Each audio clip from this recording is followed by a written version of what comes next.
Hello and welcome. I'm Professor Lukas, and today we'll be talking about body paragraphs in academic essays.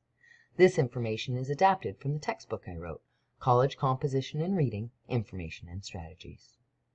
The overall expected structure of an essay is an important concept to be familiar with, especially when enrolled in college courses. This is part 2 of a series of videos on essay structure, and the series covers all 3 parts of an academic essay: introduction, body paragraphs, and conclusion. Let's take a look at body paragraphs. The main part of an academic essay is the body paragraphs, the place where you support and develop your reasons and ideas. You should have one body paragraph per idea or reason, and they'll usually start with a topic sentence that indicates what the topic is. Topic sentences also often indicate how the topic is related to or supports the main idea of your essay, the thesis. After the topic sentence, specific support, reasons, evidence, and other information and analysis is included to support that topic sentence.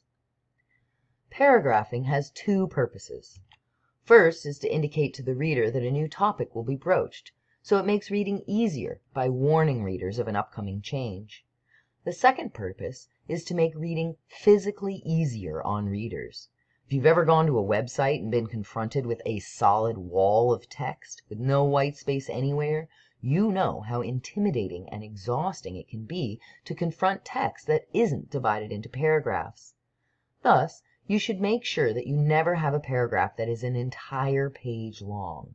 If you write one, review it to figure out where you can break it up logically. I guarantee that if you've written an entire page, there's at least a slight shift somewhere in it that you can use as the dividing line. With this general idea of what a body paragraph can do, let's take a look at how a specific paragraph might be constructed. We'll be looking at pie paragraphing and paragraphs in general in more detail during the writing unit.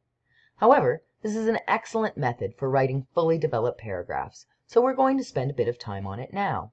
I highly recommend pie paragraphing as an easy way to make sure that you are writing fully developed paragraphs with good flow and structure. Pie is an acronym, with each letter standing for one part of a complete paragraph. The first letter is P, which stands for the point. This is the topic sentence. What is the point or argument that the paragraph is trying to prove? This question should be answered in the first sentence. For example, a topic sentence might be, "One benefit of taking a writing course at the college will help your communication skills." The next part of the paragraph is the I for information.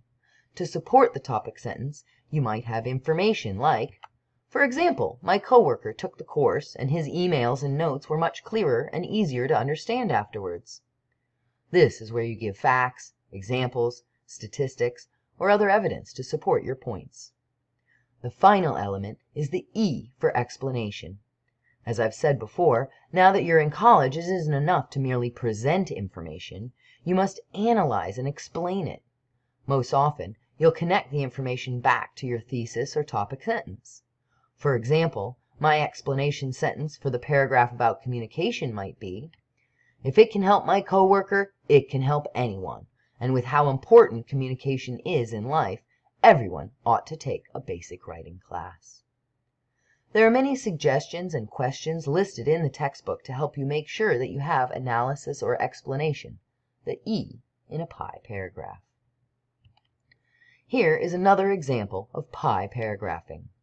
The point is, one reason to watch less television is the effect it has on your energy levels. This connects so clearly to the thesis that we actually can tell the thesis is about how we should watch less TV just from reading the topic sentence, and we know the supporting argument that will be discussed. That's followed by information. Researcher Robert Kuby noted in his study, "Participants commonly reflect that television has somehow absorbed or sucked out their energy, leaving them depleted, as well as making it more difficult to concentrate." Kuby also reported that the study of brain waves showed that television affected people by making them feel, quote, "tired and worn out," end quote. Anyone who has sat down for just a few minutes and ended up watching hours of television has similarly experienced the energy-sucking power of television. Here we have several pieces of information supporting the point, although one is all that's required. However, in this case, more information made the argument more compelling. Finally, the paragraph ends with an explanation that ties the information back to the topic sentence and ultimately to the thesis. Clearly, the problem with television isn't just the content. No matter what you watch, you'll feel drained. Since it's common knowledge that being active makes you happier and healthier, people should avoid the energy drain we call television. Again, pie paragraphing is an excellent, handy, and effective strategy for paragraph structure that I highly advise you to take advantage of. Take a moment to read this body paragraph and think about what you see it doing well. Why is this a strong paragraph? What does it do or have? One thing to note is the strong and clear topic sentence. Not only does it make it clear the argument the paragraph will be making, that school uniforms promote safety, but it also connects that directly and explicitly back to the thesis. Even without having seen the introduction, we would know that the thesis or point is that we should have school uniforms. Another strength is the clear, relevant, compelling, and correctly cited support for the point. All of it directly supports the topic sentence, which in turn directly supports the thesis. Finally, the paragraph ends with a discussion that ties the given information back to the thesis and ends the paragraph with a link to the point that will serve to both keep the reader focused and to transition smoothly to the next paragraph, assuming its topic sentence connects to the thesis as well, as it should.